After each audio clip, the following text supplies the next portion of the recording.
حضرت عبداللہ بن عوف نے ایک خواب دیکھا کہ انہیں قیامت کے دن حساب و کتاب کے لیے بلایا گیا، مگر ان کا حساب آسانی سے مکمل ہو گیا۔ پھر انہیں جنت میں لے جایا گیا، وہاں کے نظارے ان کی عقل کو دنگ کر دینے والے تھے۔ انہیں بے شمار محلات دکھائے گئے اور حکم ہوا کہ ان محلوں کے دروازے گنو۔ جب انہوں نے شمار کیا تو وہ 50 دروازے تھے۔ پھر انہیں کہا گیا کہ ان محلوں کے اندر موجود گھروں کو گنو۔ جب شمار کیا گیا تو وہ 175 تھے۔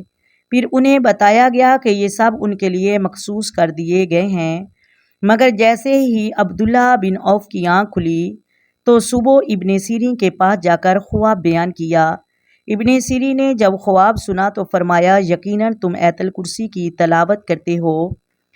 حضرت عبداللہ بن عوف حیران ہو گئے کہ آپ کو کیسے معلوم ہوا؟ تو ابن سیرین نے وضاحت فرمائی کہ اس آیت میں 50 کلمے اور 175 حروف ہیں۔